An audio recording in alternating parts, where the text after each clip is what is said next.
What's up? What's up? What What is is up? up? It's another Friday, another opportunity to get together and record the Ball Hog Sports Talk in the building, doing our thing, man. It is a wonderful Friday. We're in the middle of December, can't believe that. But we are also in the middle of a lot of overlap with sports. If you have never participated in the experience that is known as the Ball Hog Sports Talk, let me let you know what it is. It's where sports, business, and entertainment collide. It's where a few businessmen get together to discuss sports in an entertaining fashion. Today's episode is going by the title of You Win Some, You Lose Some. And if you have participated, you know that our titles mean a lot to us. And we have at least double, if not triple, quadruple entendres when it comes to our title. And you got to stay tuned for this because you win some, you lose some. Yes, we're talking about sports. We're talking about business. We're talking about life. And we are going to tell you that story by way of this week's hot sports, business, and entertainment topics. So with no further ado, boys and girls, dogs and frogs, cats and rats, and anything and everything in between, we about to get it on. It's the Ball Hog Sports Talk. We're going to do it rough, rugged, and raw. The whole crew is in the building. So let's go.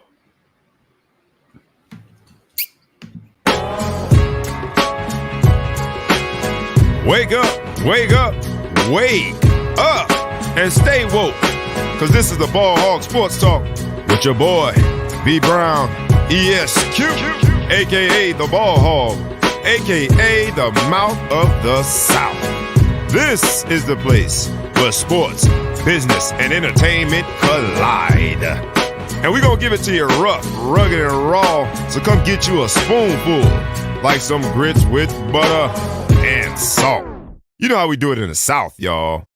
Make sure you do not get caught in your feelings. Strap on your seatbelt and enjoy the ride. Come on, let's go.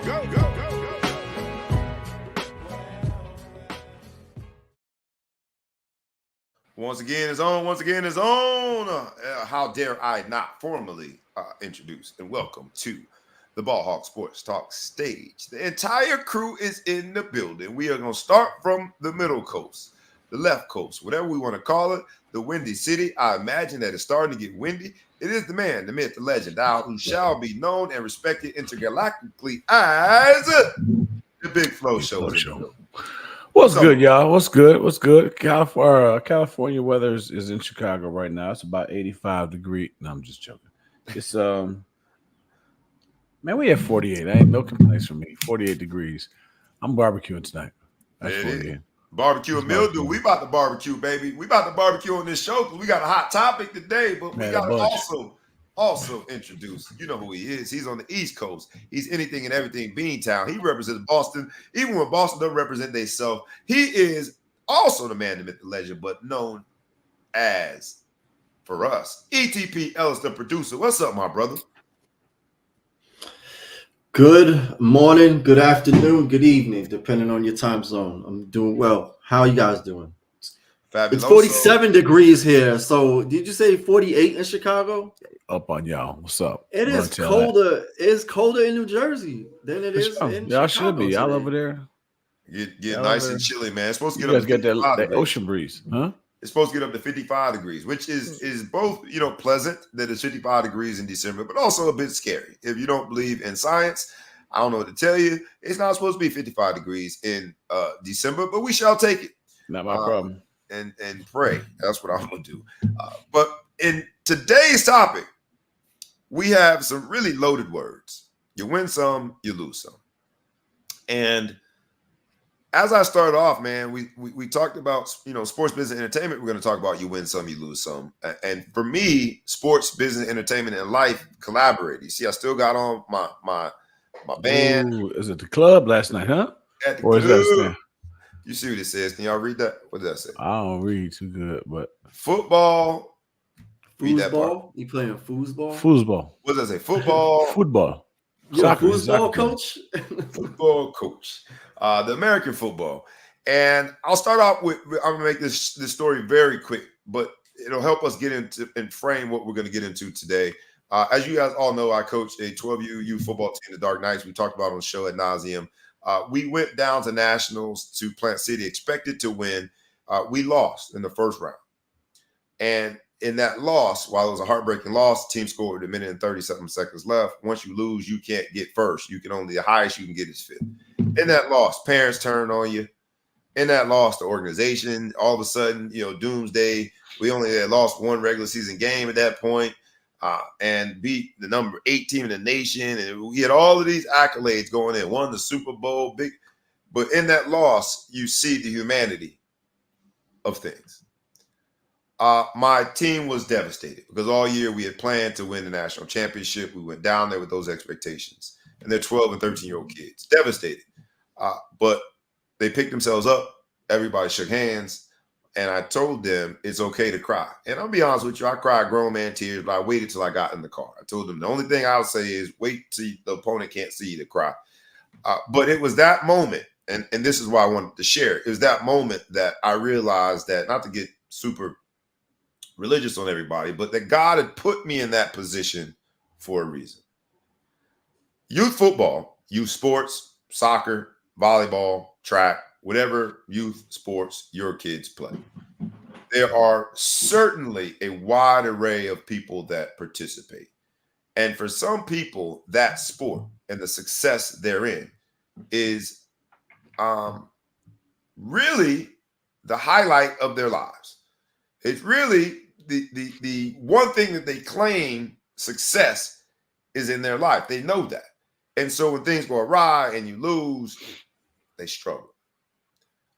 But I said that God put me in that moment for a reason, because the team was able to pull themselves up from the bootstraps, if you will, rally and win 3 games, beat the number 12 team in the nation. But most importantly, they got to learn a life lesson. And that life lesson is you win some and you lose some. What you do in response to the loss, the adversity, the challenge really dictates who you are. Would I have loved to win the national championship again this year? Absolutely. Absolutely. But the truth of the matter is that you're not going to win all the time. The truth of the matter is that you're going to lose a job. You're going to lose a loved one. You're going to lose a relationship. You are going to have some adversity. And if at 12 and 13 years old, someone, in this case, it happened to be me and the other coaches and the organization and the families, but if at 12 and 13 years old, someone forces you to learn how to respond to the adversity for the rest of your life, you will be equipped with that skill. And today's episode, we're going to talk about that. You win some and you lose some. For me, it was youth football in that moment. And Lord knows, man, I walked away with so much more respect for those kids because of how they responded. Right? We got the highest place that you can get after losing in the first round. We beat some really, really good teams in the process of doing that. And they never quit. They never complained. They never folded. They never turned on each other. So the adults, parents and the other people in the organization, should have learned something from the kids. And we're going to use that as a framework this week, because in today's episode, the reality is you win some and you lose some. The reality is that how you respond to the loss, how you respond to the adversity is certainly going to determine who you are more than the trophy. Well, it would have been great to come home with the trophy. I've been on the plane. I've been talking trash. I've been flicking it up, taking pictures. The value of the trophy leaves in about 30 seconds after you get home. How many trophies did you? You can't even count how many trophies Big Flo had, or Little Flo had over the years. 69. 69. You can't count. But I dare him to go on campus and talk to anybody on Northwestern's campus as a Division I, Big Ten scholarship athlete. Ain't nobody worrying about the championship you had in they don't even want to see your high school jacket. It goes. It dissipates. And so, having been through that, the gamut of the sport and understanding what ultimately we're trying to get them to, I understand it, but I also understand that a lot of parents don't get it. For them and some of the others in the organization, it's the most important thing that you could imagine. But is it? It is year to date. Year to date. Fair. You got to say right now, it's important. These kids, these parents love their kids. They have all the future in front of them. I mean, the only way you can realize is either every parent is a crazy person or love makes you do crazy things. So I have 9 years of coaching experience at the youth level.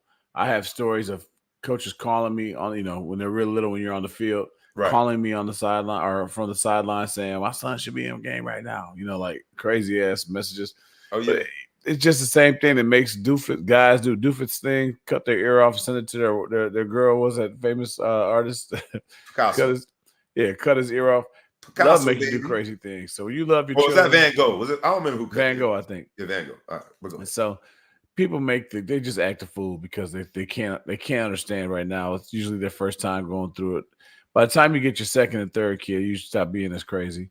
But that's how I write it. That's how I stop from whooping somebody's ass a couple times. The hurt and the loss in that moment, like, because even I had to laugh at myself. Like, I got in that car, bro. I was like, oh my gosh, felt so disappointed. I let these kids down, and luckily over the course of the week, we got a chance to really come together, and they were like family. At the end of our call up that night, I realized that I hadn't let them down at all. I was guiding them to help them get to the moment that they're going to get to again. You're going to lose again. You are going to lose a job in your lifetime.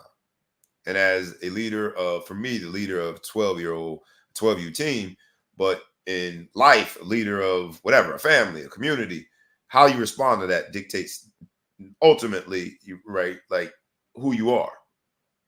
But in that moment, I had to laugh, man. I was so hurt. I can laugh at it now, but even year to date or moment to date, for me, it was hurtful. It was hurtful. But shout out to those kids, man, for reminding me why I was there. The purpose bigger than just wins and losses, but the idea and the concept, the truth, the reality, the core of all of our lives, whether it be sports, business, entertainment, whether it be something outside of those three things. You win some and you lose some. And last night, from a sports perspective, we saw a team who the week before scored 0 points in the Raiders, scored 63 points. On the other end of that, there was a team that lost, gave up 63 points, the Chargers, who that coach is officially on the hot seat. Did that game say more about the Raiders and their willingness to respond to Antonio Pierce? Because for me, it was for 12U kids. But the Raiders have responded to Antonio Pierce. They seem to be playing for something greater than themselves. They seem to be rallying around a man that they're advocating and championing for to get the job and to take the interim tag off. So there are two different situations. In this case, you win some, you lose some. Thursday night, we all lost some in the sense that we saw what was not a very competitive game. But there are two different coaches. You got Antonio Pierce, who won the game, has won over the locker room, but has not won the title of head coach yet. He's still interim. And then you got a young Chargers coach that looks like he's lost the locker room. He definitely lost the game. And I'm not certain if it's not inevitable at this point, he's going to lose that coaching job. I'll start with you on this one, ETP. I know it was painful to watch unless you just like a whole bunch of points, right? In the same season that we saw a team score 70, we saw a team score 63. With 8 minutes left in the fourth quarter, they had 63 points, and I'm rooting for them to score again with a backup quarterback. Did it say more about the Raiders and winning or the Chargers and losing last night? And this first topic, you win some, you lose some. What say you? I think you muted. You on mute there, ETP. There you go. You're back. Now you're back on mute. I'm gonna try to take you off it. Go now. Now you're gonna put me on mute. No, he's good. You're good. I think it says a lot about both. I mean, I think it just confirms that the Chargers are just historically a franchise that can never really get it together to be competitive, no matter how much talent they have. But on the Raiders side, it's interesting because nice way to bounce back from a shutout last week. So they responded to Antonio Pierce, I guess, and they all believe, but at the same time, it's not like he wasn't the coach last week. So what did they do? How did they respond to him last week? Are they 3-1? Why are you bringing up old stuff? Last week. They put up a goose egg last week. And I know everybody went right to Vegas, both literally and figuratively. Vegas in the sense that went to the game because that's a fun place to watch a game, but also with their checkbook, with their pocketbook, with their debit card, thinking that you had to take the under in that game. But it was, 63-21? Whoever took the under in that game lost. They were sad early at least. A lot of people lost money on that. There's no way you think they put up 63 points. But I digress. I think they're 3-1 under Antonio Pierce now. I got to look that up. But it says something about a coach when a roster full of professional athletes somehow, some way are reinvigorated and re-energized just because that's the only change that the Raiders made.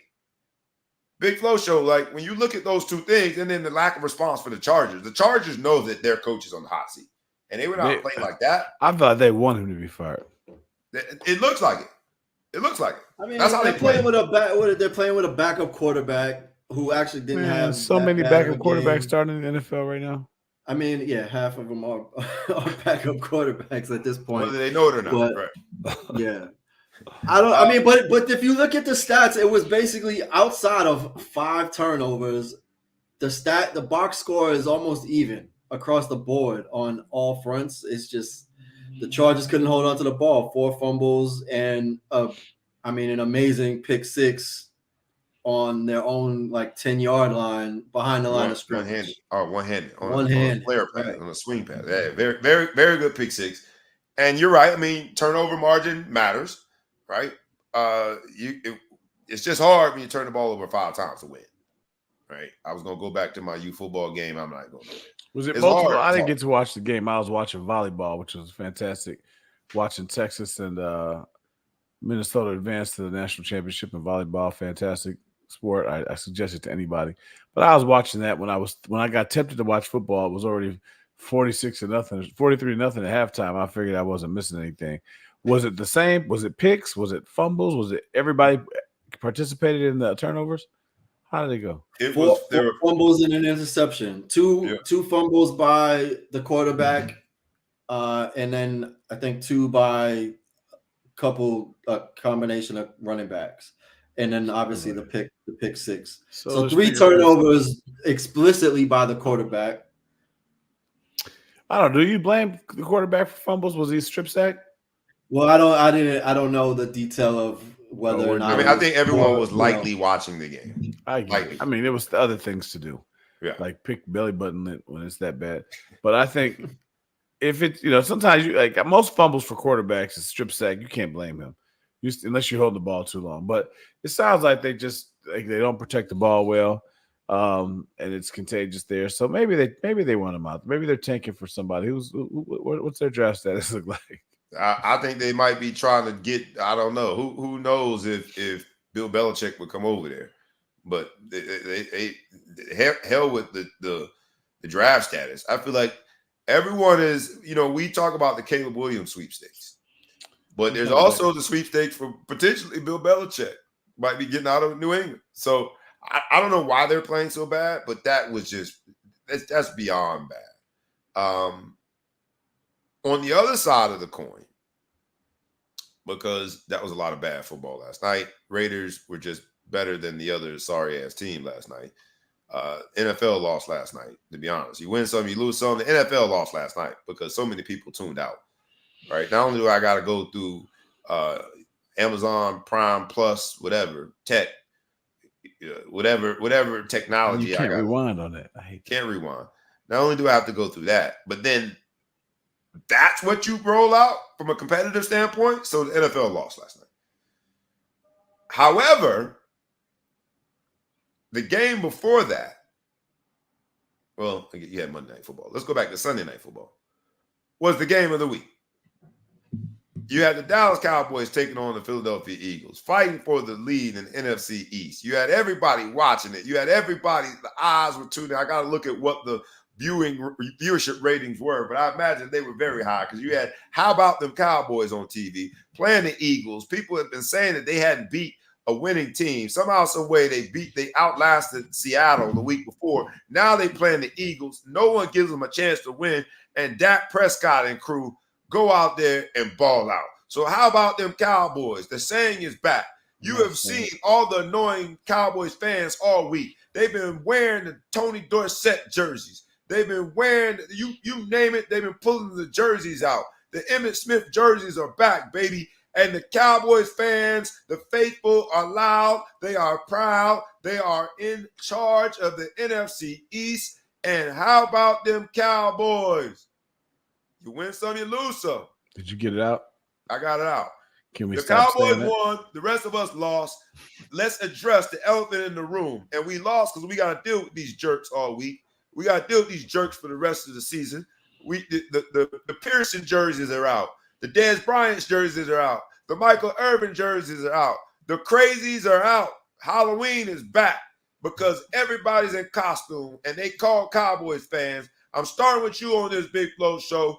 You win some, you lose some. The Cowboys won. The rest of us lost. But we got to ask the question, are these Cowboys, the 2023-2024 version of the Cowboys, Dak Prescott led, are they for real? And you better make sure that you speak up when you say it because they coming for you if you say something negative. How about them Cowboys?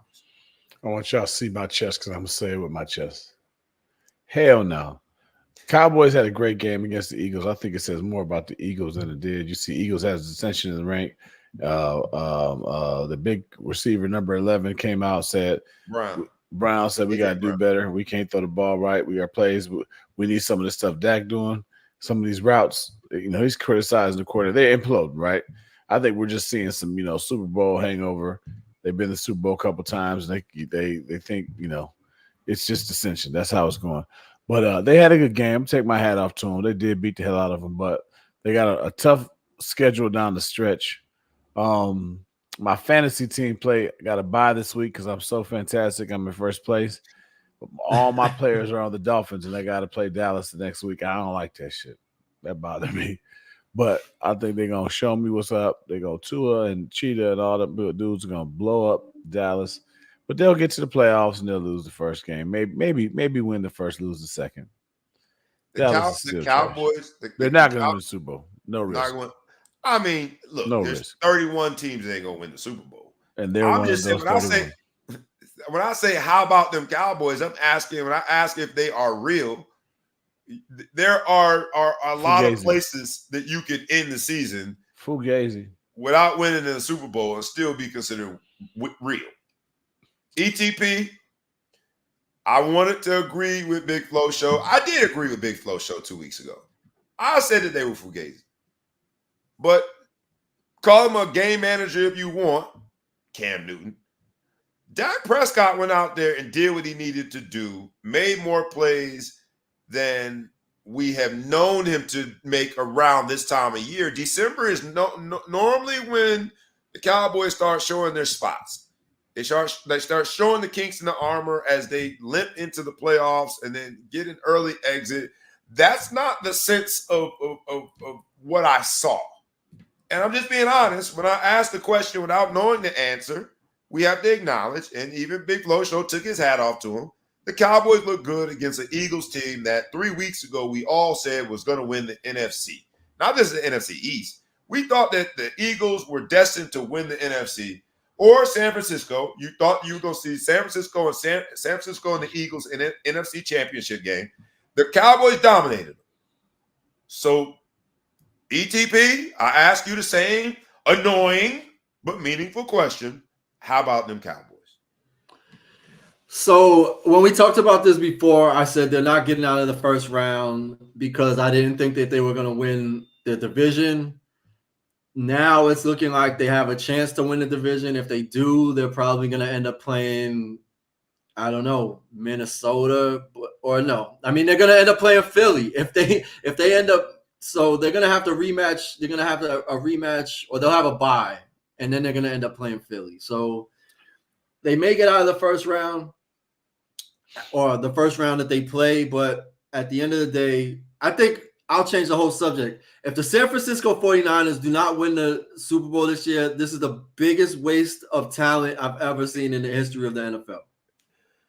You think so? The Cowboys are not even gonna sniff deep into the postseason. But I will just add my bonus statement that the 49ers, if they do not win the Super Bowl, easily biggest total squandering of talent I've probably ever seen in the NFL. They got, I mean, and look, you just look at their defense, and they have a talented roster. My challenge is, and to stick with the same concept of game manager, because Cam Newton in his podcast accused both Dak Prescott, he went through a list of quarterbacks, but on that list was both Dak Prescott and Brock Purdy. And I guess the question then becomes, you win some, you lose some. In both cases, these guys are figuring out how to win games. And you lose some when you try to do too much. And neither one of them, a game manager, while everyone is like up in arms because of that description of those two quarterbacks, like that's an insult. That's not an insult. Trent Dilfer won a Super Bowl because he realized that he needed to be a game manager with the defense that he had. It's an insult. How is that an insult? Calling you a game manager? It's like saying they won to spite you.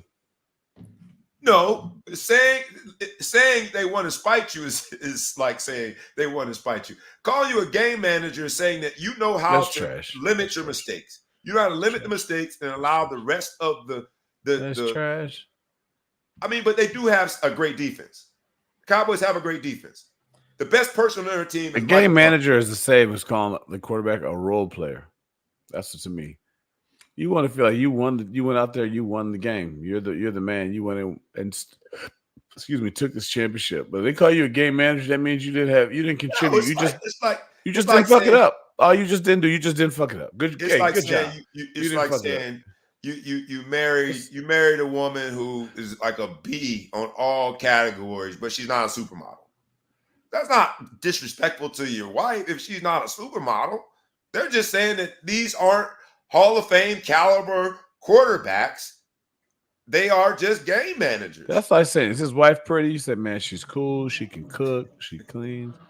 She's a game manager. She's a household manager. She's the CEO of the house.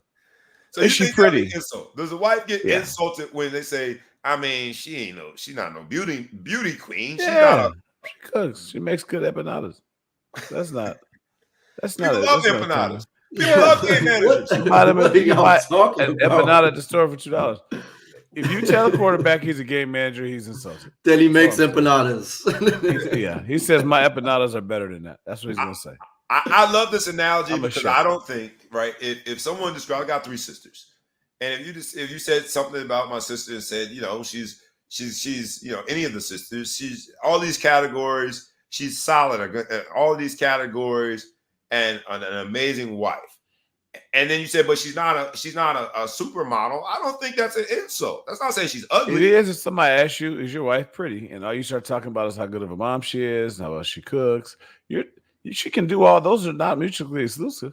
You cannot make mistakes. You can do whatever you want. But when someone tells your quarterback he's a game manager, that means he doesn't fuck up the good thing that he has, is what it is. No one wants to be known as it's an insult. Everybody hears that. Every quarterback is insulted by that.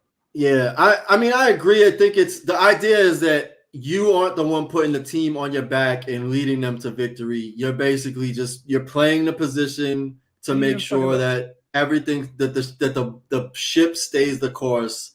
But at the same time, like in comparison, being like an NBA point guard, right? Like Rajon Rondo, using a Boston Celtics comparison, game manager, But in my opinion, the Boston Celtics don't win the 2008 2007 championship if Rajon Rondo doesn't manage the game and get everybody involved. I mean, it's a different sport, but at the same time, it was meant as a slight, but to manage the game as a quarterback, they call it three amigos. They don't say he's a fourth. Is important. Sorry. No, they don't, but He was the Here's my thing. He was vital to the success and to the Lakers winning the bubble championship. So was John Sally. And so was what's his name? No, not the same. That's not a game manager. That's saying you're a role player. They aren't calling. That's a role player. That's the same thing as role player. A game manager is a role player. There's no way. No, you play in the role. You manage it. You play the role. You're a Walmart greeter. You're not the reason why they're there, but we need you. ETP just talked about how talented the San Francisco 49ers roster was. Yeah. Now, I'm not in his brain, but I'm going to go out on a limb when he said this is the biggest waste of talent if they don't win it. In his mind, I'm going to go out on a limb and say Brock Purdy wasn't on that list of talent when he's thinking of just how talented that team is. So he's a game manager in the sense that don't mess up the talent. That's not insulting. All right, you know what you are. You're a podcast manager. That's what you are. Don't take no offense to that. You just manage. Don't be offended. You're a podcast manager. Me and ETP come here with all the talent. I think that's actually a compliment. I would actually perceive that to be a compliment. Yeah, this is a lot. It's a lot of work, man. You gotta just go on and managing. You know what I mean? Let the talent talk. Just ask the questions. Yes or no question. I like that. What's up, Rick Sherlock? I appreciate it. Welcome to the show, man. And like we ask you all week, always humbly, please like, comment, share, tag a friend, tag a foe, tag anyone that you know, and please subscribe to both the YouTube channel and the podcast. Rick has done that by offering a comment/question, and we thank him for that. And I'm gonna ask it to you guys, yes or no. I say good morning to you, Rick. And the question is, was Cam a game manager? The same man that made the statement, was he a game manager? Because I feel like they won or lost based off Cam's performance. Yeah. When they lost, it was his fault. And when they win, it's because of him. I don't think that's a game manager. He was the star of that team. He was the heart and soul of that team. ETP? It's an interesting idea because at the same time, like you could be the star, the leader, and actually be a bad game manager, right? Like, so Cam Newton could arguably have been the guy, but then a bad game manager that limited the success of the team. Like, you kind of have to be able to do both, right? Like, that's what made Tom Brady. That's what makes Tom Brady inarguably the greatest quarterback because he knows how to manage a game. He manages a game at an elite level, but he also can perform as the leader of the team at an elite level. So you have to do both. The idea that, like, you just put the team on your back, like Vince Young, greatest quarterback I've ever seen play college football, in my opinion, didn't even have to manage the game, but would just win the game and decide that he was going to take this team to victory. And that was it. Right. It wasn't even game management part of the equation. Gets to the pro level, doesn't really adjust well, and can't manage a game. Which one would you prefer? So I think you've laid a great foundation of distinguishing one category from the other. But if management, pun intended, in the front office does its job, a quarterback being a game manager, to me, that's not insulting because when management does its job and puts together a roster such that, as ETP described it, it's a talented ass roster, just as important as you taking moments and thriving in those moments, just as important as that in terms of being a quarterback, I would argue that being a game manager is just as important. Just as important. I would rather have a team so talented that I could win with a game manager. That's what I would want because you can find a lot of those people. You know what I mean? Just like I'd like to be able to have a team so talented that I could perform with a possession receiver. Which, do you think that's an insult? A possession receiver? I hate it when people call me a possession receiver until I realize that could get you paid. If you can be a possession receiver. Yeah, it is. But yes, in college, they're saying you're not sweet. You're not doing nothing with the rock, but you'll catch that bitch and you'll take a hit. You're tough. You'll get CTE for us. We're one of those guys. But you're a possession guy. You're not sweet. You're not gonna get a jacket, right? You're not gonna get no yak, but you'll catch it. If we throw it to you, you'll catch it. You're a good possession. You move the sticks. That's when I was good. young and dumb. When I was young and dumb, I hated when people called me a possession receiver. For sure. As I got later into my college career and I realized that possession receivers were getting paid on Sundays as well, I stopped being offended by it. But yes, I get secretly wish that they didn't call you that. Well, yes. Yes. Because if you're not a possession receiver, possession receivers don't sell jerseys. Like no one buys a jersey if you're a possession guy, unless you're less talented guy. That First of all, my mama bought my jersey, so I don't know what you're talking about. Somebody bought it. Yeah. My point exactly is possession receiver, game manager. What else you want to say? It's not the same as field general. You know what I mean? Like you're out there, you manage the game. I wish I had a team that all I needed was a possession or a manager, and I was ready to go because that team will win more games than somebody who has to win and lose on your quarterback. Because I saw a stat the other day. We talk about interceptions, right, and quarterbacks. And the last 2 or 3 Super Bowl winning quarterbacks were top 3 in interceptions thrown that season. And the worst teams in the league had quarterbacks that threw the least amount of interceptions. Like Daniel Jones threw the least amount of interceptions last year. Yeah, I get it. So that's the opposite of a game manager. So the game managers had bad teams or didn't have good outputs when it comes to wins and losses. And it sounds like the gunslingers, those who took more risk, high risk, high reward, those teams had better. I didn't see the stat, but it sounds like that's what you're saying. They had better outcome than the game management team. So I kind of have to almost go back on my statement. But if my team was so good, the thing is that the Patriots are not that good. But if your team is so good that you got a guy that you don't need a lot out of them, just don't fuck it up. Yeah. Then that's a team that I'm comfortable with because game manager still has big play potential here and there. You know what I mean? He can make that throw here and there, but I don't need you. I don't need you to be perfect to win because now you're one guy. I got the other 10 guys. We're blocking well. We run well. We got good receivers.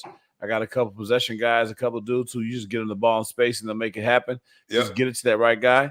Because there's a lot of people in the NFL that can play the role of game manager if they have a great team. Hey, you take Brock Purdy off that team and you put him on the Bears, you know what I mean? He'll fuck around and look like the shit.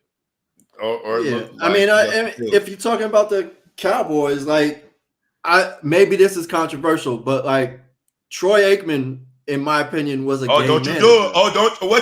Hold on. Stop the pressure. Say it again. We'll make sure you hear. Look how much talent, based on all the talent that was on that team, Troy Aikman essentially was a game manager. Different time, obviously super run heavy, balance attack, all of that, but how much great offensive line. But did you see your reaction? Did you see your reaction? Greatest players at every position. Because you right now know that if once we make this show big and we start rubbing elbows on other shows, and Troy Aikman is going to be on site with ETP, right? Oh, they're going to fight. Sure, but that's just to show you a game manager can wear a gold jacket. Fair.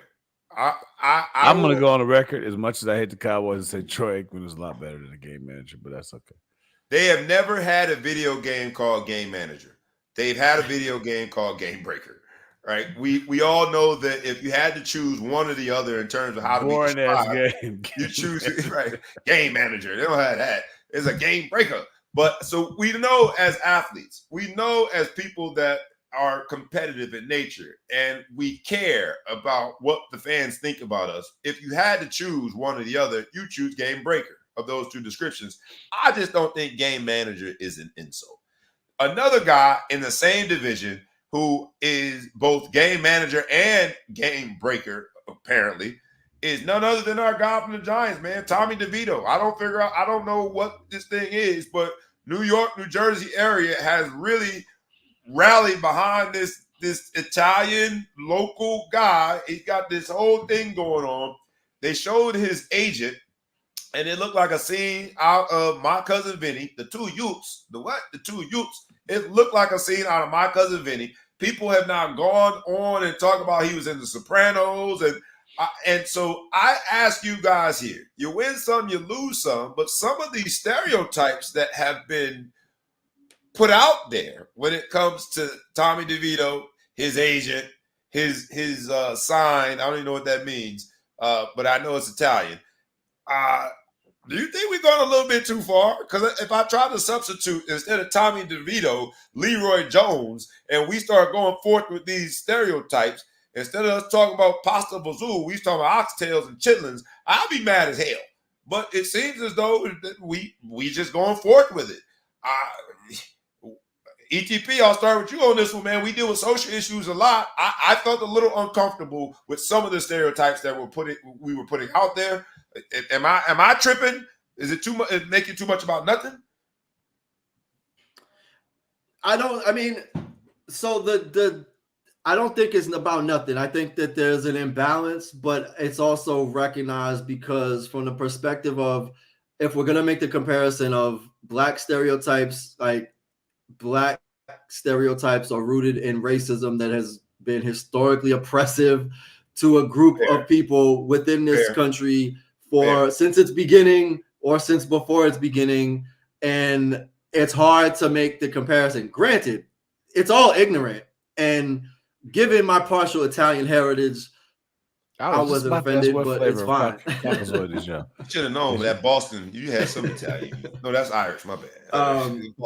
But I think it was the agent with his Sean. I think Stellato is his name, but he called out Peyton Manning for mentioning it on the simulcast for Monday Night Football.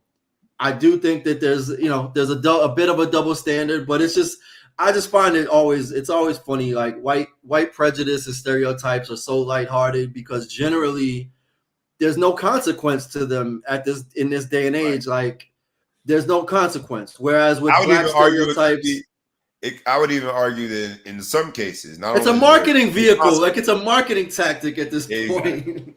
Yeah, there's no glass ceiling for the Italian community, right? They're accepted in all walks of life or whatever. I had to take my hat off to the fact that they own it. Personally, in my life, I try to stay away from stereotypes in general just because I'm gonna punch you in your face if you say something that I don't like. That's a black stereotype. So I try to play that respect to other ethnic groups, and I stay away from ethnic jokes and different things of that nature. But I will say that Italians, boy, they own their stereotypes and they make it work for them, right? They make it work for them, and they still have their opportunity to do it. So I'm still not gonna say it. My eyebrow went up a little bit when I seen my man with the little hat on the sideline. I thought it looked like something Bobby would wear, but I mean, I thought the brother looked good. That's why I say brothers and Italians, we cousins. Like cousins. But I think what he did is he took an opportunity to make a start on a lowly team, and he's owning his marketing moment, right? People are talking more about him now because he's doing that. So I take my hat off to the man if that's what he wants to do. If he feels like he's not selling himself out or selling himself short, God bless him, because we definitely won't be talking about this dude on the show just because he's starting for the Giants. On average, I'll say this, and then it's the only serious thing I'm gonna say about it, because I'm happy for Tommy DeVito. I'm not gonna say his agent's name because he ain't putting no money in my pocket. Is that Danny and them's people or no? Yeah, I don't know. Dan maybe. But I'll say this, man, if we owned it as a community as well, I think more athletes would run towards supporting professionally their own people, right? Because it's tough. I was an agent for 10 years. You really had to fight for that prospect, that draftee, that first rounder. You had to fight. And I thought going in, my brother and I were, a partnership when we worked with these athletes, that being young, black, educated, with the experience of having played collegiate ball and playing in the NFL, that would be easy to market to people that look like me, from communities like me, going in and talking to parents and relating on those terms, some of the social terms, some of the experience terms. And it was harder, right? And I would say shout out to Tommy DeVito, shout out to his agent for owning it and also embracing it in terms of, it's from a cultural standpoint. We know we're comfortable with whom we're comfortable with. Why not let that person represent me? So shout out to him. And I hope more young black athletes do it as well, to be honest, because from a cultural standpoint, we have relatability, but because we have shunned the stereotypes, because our stereotypes normally come with negative connotations, expectations of less than, not smart as, yada, yada, yada. We all know that the representation part, on the representation side, it was a knock against you, that relatability and the experience. And because some of the athletes just assume that having a black agent, and I've heard this directly from some of those prospects that I spoke to, was a knock. And so shout out to Tommy DeVito and his agent for embracing it and going forth with it. But we are. So just to kind of put a bow on it, like the knock is, I don't think it's unfounded, right? Because ultimately, being black in that space, you're at a deficit to try to negotiate with teams and the respect that you're going, like in any industry, right? So Yeah. it's not to say that you don't deserve and don't have the capabilities, but on the flip side, to know that there's like an industrial prejudice around black people in basically any industry, I think that there's something to be said. It's not right, but the reality is like you're at a disadvantage, like in everything, right? So Fair. if you want somebody representing you, it's hard to define that. I mean, look, Rich Paul, like I like there's an exception. There's exceptions of all kinds to the rules, but I understand the unsophisticated perspective of it. Yeah, think about Rich Paul and how he got his opportunity. Not only is that an exception, that is like next galaxy first climb. Right. So right. So if you're telling me that I gotta have a next galaxy, once in a lifetime generation, to some arguably the greatest of all time, in order to introduce me to get credibility in the sport, the odds of me getting credibility in the sport are damn near zero.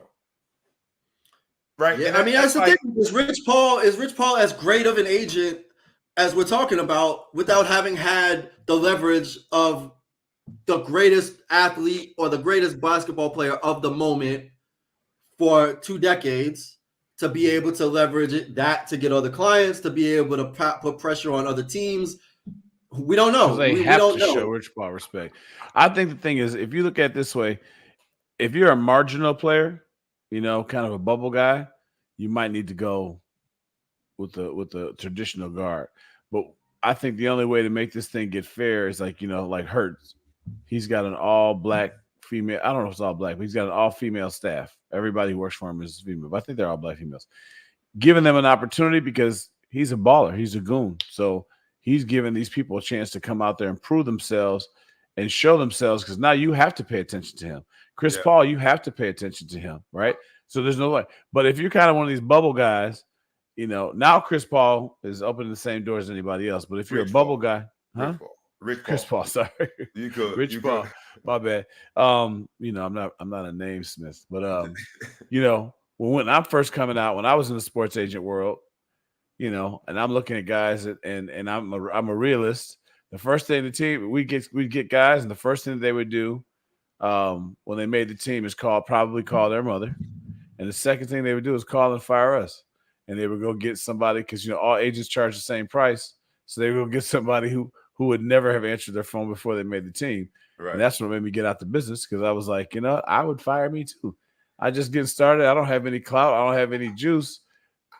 I guess I'll say this, and I get what you're saying with the bubble guy. I get what you're saying in terms of having to work harder. And if you have a negotiation situation and you know that there is something that puts you at a disadvantage when you're going into that situation, try to eliminate any disadvantage. And if that's the optics behind it and the stereotypes that create that disadvantage, then play the game that you need to play in order to win that game in that negotiating situation. I would just say this is that if we want to change it, we have to change it. And that's the part when I see the Tommy DeVito thing and the stereotype there, and he's going forth with his agent, regardless of what people might think, it feels good. And I wish that I get to encounter some of these young athletes. That same 12U team that I'm talking about, I think that there are NFL caliber kids on that team. And I just hope that at some point, right, I'm there volunteering, regardless of what the parents like or dislike about me. I'm the one sharing my expertise. I'm the one creating the foundation. I'm the one teaching them how to overcome loss. I'm the one teaching them that, when you after a loss, like, I know it hurts, but you don't know who's watching. Some of these teams from up here, it's called the Big North, but some of these Catholic schools that are giving you opportunities, they're watching. You got to be very careful because eyes are always on you. So even if you're going to shake his hand while crying, you got to go shake his hand, because there's the game and then there's a game within a game. I'm the one laying the foundation. And then to think you fast forward several years and now that is a draft prospect. And the same person, myself in this case, is more than qualified. I'm more educated, got more real life experience when it comes to playing college football, playing in the NFL, doing what you need to do in order to make a team throughout camp. And the only knock that I have on me is that I'm not of the right hue. I think the only way we change it is that people like us change it. So we weren't meaning to go down that path, but I'll say it here because I got out of the business too. And I look in the mirror a lot of times and say, maybe I should have stayed in the business and kept fighting the fight. But just like you, it's tough to fight the fight when you know that a lot of these people, young people with their families, are under this dark cloud of what it means to be successful and what that looks like in professional settings. And more times than not, whether it be me working in a law firm, me working for the Rockefeller family, me working in any space, us at Yale, ETP, it's like we know that we were an absolute minority in those spaces. And so you get it, but I'm also like, when do we change it? And so the idea that you win some, you lose some, I think we got to figure out which fights we want to fight and how collectively our power and our decision-making either furthers that stereotype and the misconceptions of, being white is right and somehow being black puts me in a situation where I can't negotiate. I can absolutely make sure my statement's cleaned up. I'm saying when you're at the top, those are the guys I'd like to see given opportunities, right? Because when you're at the top, you're bringing these guys with you, right? You can do it. Michael Jordan, LeBron James, all these guys, whatever. When you're at the top like that, it's time to give back and do something because you're gonna get these guys the experience and the respect that they know. To play devil's advocate, though, Big Flow Show, those are also the people that the world is telling them is too much risk in trusting someone that doesn't have the experience. So some of those same people that are air quote at the top are considerably less likely to give a guy who, while look like them and well-educated, they're far less likely to give those guys a shot. And so while this was not supposed to be about LeBron, but I'm going to make it about LeBron, that's why I celebrate him even more because he did something that you go down the history of guys that were air quote at the top, they just hadn't done. Mm-hmm. There were several young black agents in basketball that could have represented fill in the blank, Michael Jordan, Dominique Wilkins. You go down the list of them, and they didn't get a shot. And so what LeBron did, and hats off to LeBron, was he took that concept: you win some, you lose some. And I'm gonna bet on people that I know at a minimum, even if they mess it up, I know they got my best interest at heart, and they've been with me, and they look like me, and that means something. That I'm willing to hire people that look like me from my community, from my experience. And so hats off to him, man. So I don't know how we got down the Tommy DeVito thing, and we're going to move on, but it's worth discussing because you and I both lived it from the agent perspective. And it's a tough life to live when you don't fit into the box of what an agent is supposed to look like. So I'll leave it there, man. Not everybody agent can be as sexy as me. That's just saying. We got to give people a chance. Got to give them a chance. Let's move on to college football, man. While we are moving from professional to college, it doesn't feel that way because now you've got this in between. You've got this situation where guys got a decision to make. Everyone has said that Caleb Williams is going to be the first pick of the NFL draft for the last several months. And if you watch college football this year, you know that Marvin Harrison Jr. is going to be in the top 10 picks. Yet, Caleb Williams and Marvin Harrison Jr. are deciding whether or not to come back to play college football. And we can thank, without a doubt, unequivocally, we can thank the N, the I, and the L for that indecision. There used to be a point where if you had that opportunity before you, you'd be crazy not to take it. In this episode of You Win Some, You Lose Some, it was always a win to leave. Now, there are rumblings of Ohio State somehow, some way, the boosters, the people, the powers that be, the brands that are around Ohio State, somehow trying to come up with $20 million to entice Marvin Harrison Jr. to come back for another year. And while we can argue, and I'll get to this a little later, whether or not the payment source should be the institution, whether it be USC and Caleb Williams, Ohio State with Marvin Harrison Jr., or a third-party payer, the boosters, the brands, we can argue about that and we'll discuss it. What we can't argue is we are in a new frontier when a shoo-in, guaranteed first-round draft pick, and Caleb Williams, first pick of the first-round draft pick, is literally deciding whether or not it makes more financial sense to go play in the NFL than to stay another year in college football. They're pros now. $20 million to stay. Caleb don't want to go to the Bears. And I'm gonna tell you this: we're not gonna describe Marvin Harrison as what we call possession receiver for $20 million. No way, no way. Caleb Williams is not a game manager. If Marvin Harrison is gonna get $20 million, I mean Caleb Williams got to get what, $40 million to stay?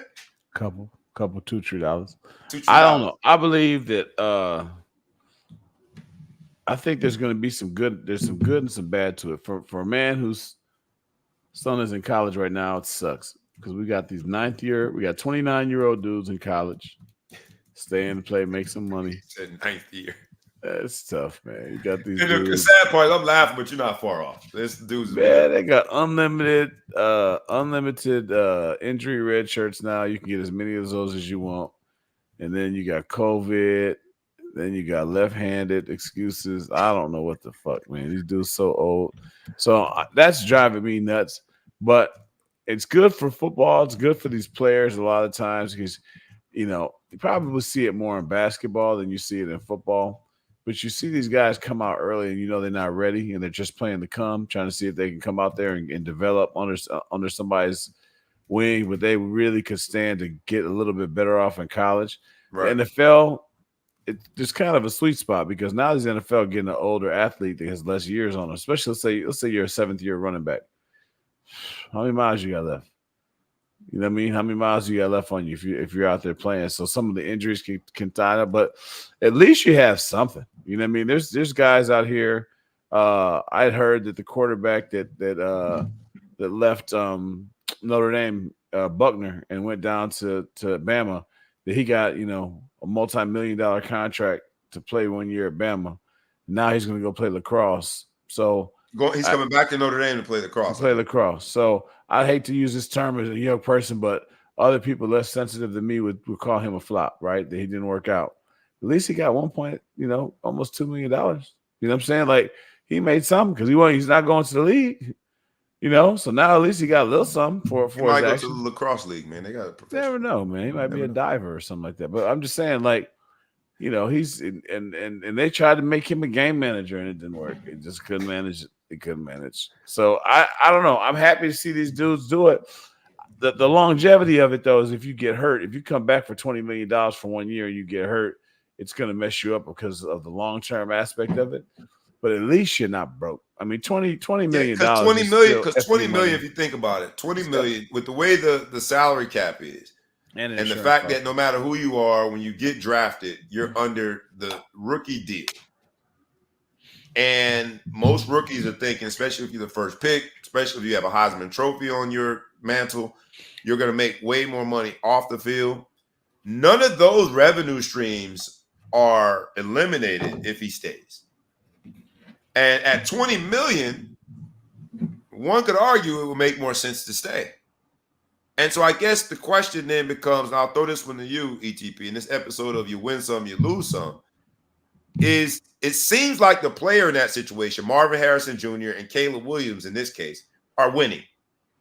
But is the NFL losing because we get one less year of Marvin Harrison Jr. in the NFL? One less year of Caleb Williams in the NFL? Is the high school recruit, are they losing? Because you win some, you lose some, but for every spot that's occupied by Marvin Harrison Jr. and Caleb Williams means that there's a high school kid that doesn't get a scholarship offered to him.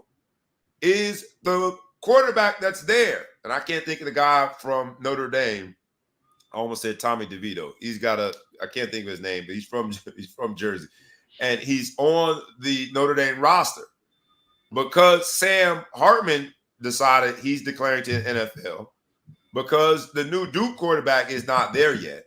There's a kid that's going to get a chance to start in that game, but I would argue he's losing because you keep taking these one-year deal guys that are taking an NIL situation, they're taking advantage of the transfer portal, come to Notre Dame for 1 year to get more exposure, a la Sam Hartman. But there's a guy who, back in the day, at the risk of sounding old, there's a rookie, there's a freshman, a sophomore quarterback that would have been developed. I would argue that he's losing because he's not being developed. He's not getting his opportunity to get game reps. He's not getting the exposure that, in this case, Sam Hartman got. And so I guess coming up with the balance of where is the balance? I guess I'm going to throw that to you, ETP. And that's a lofty question, but I put it to you understanding that we've celebrated the financials of this. That finally the players that have created all of this value for college football for years, such that, the Orange Bowl payout is $40 million. That's a buildup of years and years of sacrifice that players that have been under this false pretense of amateurism have created. So we celebrated the revenue stream that was there, but there's some losses that are unintended consequences of those revenue streams and players taking advantage of it. Some players are being disadvantaged because of it. So where's the balance? I throw that to you, ETP, knowing that that's a lofty question.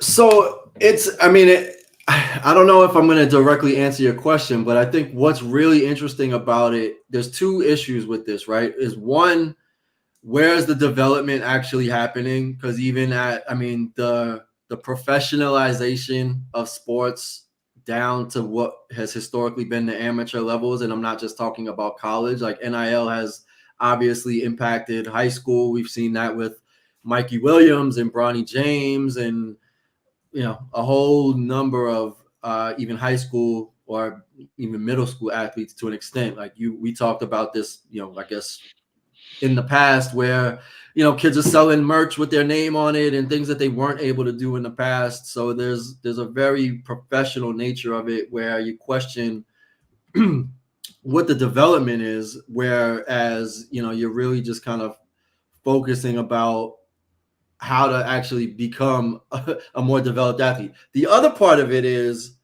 the log jam that this creates is really interesting because we went through a pandemic, which created additional years for student athletes of eligibility. Right. So that created a bit of a log jam where high school kids were, at a deficit or at a deficiency in terms of the number of available scholarships. And then you add to that the transfer portal where the recruiting has essentially shifted pretty dramatically away from high school recruits to who do I pluck out of the transfer portal from other big schools or even smaller schools to put them in position. So now you have a shuffling there. And then the third layer to that is there's less incentive to actually for the kids that are actually pro quality or pro level prospects to leave school. So you even have another level of logjam where they're taking up scholars, not taking up, but like they've earned it and they're maintaining their presence as a scholarship athlete, which removes, the one and done idea might go away eventually in the next few years because of NIL. You have, the only reason that college football has been so sustainable is because the NFL has always had this rule that you have to be out of high school at 3 years before you can actually become pro, which obviously for the safety of anybody involved, but that single-handedly preserved for years college football. Now you're talking about top draft pick prospects saying, you know what, I'm going to stay in school. I'm going to redshirt my freshman year. Like Arch Manning may end up in school for 5 years, right? Like, which he was the highest, the highest rated prospect coming out of high school. So the issue here is bigger in the sense of, like, I think it really challenges the pipeline because your chances to get a Division I football or basketball scholarship is very low, was very low before any of this. Now we're adding in all of these layers where there's incentive to stay in school because you're getting that bread. There's the transfer portal, which disincentivizes programs to go after high school prospects. And then you still have the residual log jam of the COVID year, where there's kids that are playing 6, 7, 8 in their 8th year of college, getting their PhDs, and they're a starting point guard. Yeah. I think you framed it perfectly, and I don't think we're going to answer it. We'll talk about it several times because I'm going to shift to something else. But in this episode of You Win Some, You Lose Some, the truth of the matter is, in every transcendent business moment, as industries have evolved, as economies evolve, as societies evolve, there are wins and losses in that shift. And as we're talking about the transfer portal, we're talking about NIL, we're talking about, like, it's easy to celebrate why USC fans would love this outcome where Caleb Williams decides to stay in school because some booster finds enough money to make it financially attractive and financially prudent to make the decision to come back. Same with Marvin Harrison. But that also comes at a crazy expense. And as Notre Dame fans are talking about this young kid from New Jersey, I think he went to Don Bosco or Bergen Catholic, I can't think of his, the fact that I don't even remember his name because he hasn't been on the field. He's going to be our starter in this bowl game. Quickly then to be replaced by the Duke transfer to come in. It's like I'm watching the musical chairs, and I can't help but to think that there are winners and losers in this new age, new business component of college football. I think you hit something great on that, though. It's like, thank God he's going to get this bowl game because he has to transfer, right?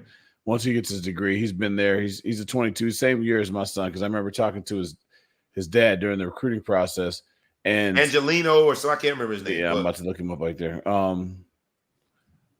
Anyway, so I'm happy that he has this opportunity for this bowl game to like put himself out there because he's going to have to get in the portal as soon as the bowl game is over, and then see what's going to go on because they're going to bring in the guy from Duke. They've got Lloyd Carr's grandson coming up, who's supposed to be the heir apparent. There's no room for him, right? There's too much payroll out there to deal with, and now we're going to get NFL things. You got Lloyd Carr's grandson, who's supposedly getting multi-million dollars to come in. When you talk about Arch Manning, the reason why he can stay and stick it out is like, all right, well, Quinn Ewers is coming back for I think this will be a regular year for him, a senior year. Quinn Ewers comes back. Actually, it's the 5th year because he reclassified up. But he'll come back, and then I can wait because I'm getting paid. I'm not losing anything. I don't need to be here forever, and I can do it. But I know that I'm next. And then the black quarterback that was there just got in the portal, who's the backup, and people were questioning why he's leaving. Well, shit, he's kind of got to go. I mean, like you got these guys behind you. There's nothing for it. Why am I practicing the bowl game? I'm not going to get myself in there when I know that I can't get this job next year. I got to go. So it's making it more clear for some of these guys. Yeah. The people who are really suffering are the guys like I'm gonna find his name right now. But I think it's Steve Angelini or something. Steve Angelini, that's his name. Yeah. So I feel bad for a guy like that because he was highly recruited coming out of high school, was a really good football player. And now he's, in the football world, if you're not starting by the time you're a sophomore, you're kind of aged out. People wondering whether or not you're ever going to catch on. It's purgatory. Yeah, he's in football purgatory. He's football purgatory. He's in between, and I'm gonna get off of it because before I know you got to get out of here. So I want to bring up this college football playoffs before I let you out of here. Mm-hmm. I know you're passionate about some of that stuff. So I'll just say this is that when I think about the purgatory that they are in, I just struggle with who's the winner and who's the loser in that situation. But I also struggle with, at this age, at the right young age of 46, and I said this before, I don't know if I said it on the show, but I know I've said it on the phone with some of my former teammates. I think the thing that is losing the most is the relationships that you have at these respective schools. Because I can pick up the phone and call you, Big Flo, and you're going to pick up the phone. Mm-hmm. Not because I have $1 million to offer you, because Lord knows I ain't got $1 million to offer you, my brother. But you're going to pick it up because of the relationship we established. Not anymore. Now that you just told me this, never. Every time I answer the phone for you, I think this might be the day that he's calling me for that $1 million. Yeah. Now that you've just said in front of all these people, there's no reason for me to pick up that phone and endure all that shit. But you know what I'm saying? It's like the relationships, I think, are the ones that are really. The only thing that's different is I think that back in our day, we had more of a gang mentality when it came towards other schools and people leaving, and some people felt like traitors. Somebody transfer his deepest friends were happy you missed them, but it was like these kids that today. I mean, they are tight. They have friends on other teams. It's different with AAU and with 7-on-7, whatever. These kids know each other through the recruiting. They have a different mentality there. But I think the big losers are the middle tier guy. The guy that's a developmental guy is the big loser, because now you have, instead of 5 years worth of kids to do it, you have more realistically like a 7-year window of kids you're competing with, and you come in as a freshman. I mean, right now in front of my son. There's a couple 6-year guys, fifth year guys coming back for a 6-year. I mean, it's just got these older dudes that just never age out. Right. And, thank God he's never had an injury, so he doesn't get the extended year. I got dads I talk to who are, hey, my son's got, he got hurt and he redshirted, so he's got 4 years left. So now he's going to be a 6-year guy when he comes back. Right. It's the kid that doesn't get hurt, that gets a couple plays in and gets the red shirt, doesn't get the red shirt. They end up aging out, and then you're stuck in this purgatory. So it's tough. It's a tough day, man. You just got to be happy that you get the education, because it's not the same world for any of these people. Right. I'll say this before we get out of here, man. Before I let you get out of here, what up, Jay Craig? He gives us breaking news. The Chargers just fired the coach, and they didn't stop there, and the GM. You win some, you lose some, and they took all the season tickets. They moved their seats back 2 rows. Everybody's season ticket got to move back. Let's get into this college football playoffs before I let you get out of here. I know you got to get out of here, so I just wanted you. I'm throwing it up. You win some, you lose some. The college football playoff committee got it right or wrong. Tell me who won, who lost. You win some, you lose some. We know that Alabama made it in, but Georgia didn't. Georgia, after going 29-0 and just coming up just short in what was a classic in the SEC championship, they didn't make it in. Florida State had an injury at quarterback, and they didn't make it in. They're on the outside looking in. They're in the Orange Bowl, which is now probably going to be considered the you almost had it bowl, the doodle bowl, or whatever they're going to refer to it as a subplot. But neither one of them are in the 4. Did the college football playoff committee get it right? Who won, who lost? Before you get out of here, Big Flo Show. I was really upset we couldn't do the show last week because this topic was so hot, and I hope that you guys can bear with us and still remember, since we haven't played any playoff games yet. I think they got it wrong, and the reason why I think they got it wrong is, they say he wants to be the 4 best teams. So if you're going to say the 4 best teams, there's no way you can convince me that Georgia's not one of the 4 best teams in the country right now. They've won. Last season doesn't count. Your season before that doesn't count, but they've lost 1 short game to Alabama.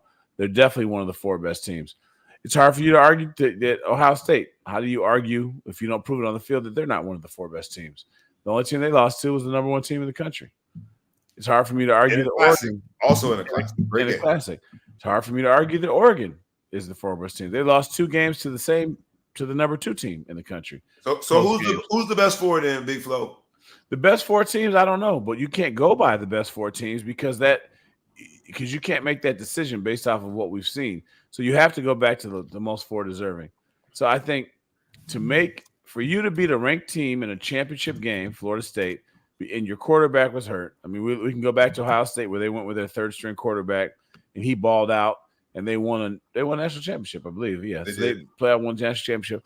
So I think for you to go back and say that because their quarterback was hurt, they have other quarterbacks on scholarship on that team that they're trying to get right. Okay, they got a month to prepare him in the preparation to get him fine-tuned, and their defense took them through a ranked team championship. One of the things on Ohio State's record is beating Notre Dame in a close game. Louisville beat the shit out of Notre Dame, right? So it ended up being a 10-point game. Yeah, so my thing is, I mean, that's a quality win with a so-called no quarterback. They found a way to win. It doesn't have to be flashy or do whatever. The only reason why they didn't shit on Texas is because Texas beat Bama and they couldn't do it. They were not going to allow an SEC team not to be in the playoffs. I think it's a travesty. I think that it's complete crap because if you're going to do that, then I think Georgia would be favored against Texas. I think Georgia would be favored against Washington. I think Ohio State would be favored against Washington. I think they'd be a favorite against Texas. So since you didn't do the four best, you just grabbed Bama and claimed you're doing the four best. I think it's bullshit, and I think that Florida State should have been in it. And I fucking hate Florida State, and I'm telling you this. I think that they had to make a decision, and they didn't make it. They punted on the decision. It was either 0 SEC teams, and Alabama doesn't make it, or 2 SEC teams. Because the reason Alabama is in there, because you have the multiplier, right? The SEC effect, and we all pay homage and respect to the SEC. They won the SEC title, so they're in it. But the truth of the matter is that Georgia lost what was the best game in all conference championships, barely, the skin of their teeth, and had beat everybody all year. So you either had to go with 0 SEC teams or 2 SEC teams. To me, Texas shouldn't be in it. I'd have put 2 SEC teams in it, or I'd have put 0 SEC teams in it. They did the one thing I thought they couldn't do, was put 1 SEC team in it, Alabama, who, in my humble opinion, didn't deserve to be there more than Georgia, although they beat them in the championship game, because then it just becomes a timing effect. And you have essentially rendered the regular season pointless. It's meaningless. Why even play it? And look, the NBA, and we ain't talking about it, I'll try to get to it real quick. In the in-game tournament, the reason in-game tournament happens in NBA is because we realize that the regular season is meaningless. Be careful what you do. Now that the King done won one, it's meaningful. No. I'm saying the reason they created this in-game tournament is because we all know that the regular season is meaningless. They had to do something to make us pay attention to the regular season. And I'm saying that college football, with that decision, the committee, I know we're expanding to 12 teams, and so it becomes a lot less nuanced when it comes to this particular decision. But I think they have gotten dangerously close to rendering their regular season as meaningless with this decision. ETP, I'll throw it to you before we let Big Flo get out of here. I'll try to keep it as simple as possible. I'll give you my 4 teams. It's Michigan, Washington, Georgia, and Texas. And Georgia and FSU. Georgia and FSU. Texas is out. Texas is out. Alabama's out. Let me explain to you. First of all, Georgia has a better offense statistically and defense statistically than every other team that we're talking about. It's higher than FSU, higher than Texas, higher than Alabama. Oklahoma was ranked 12th when they beat Texas.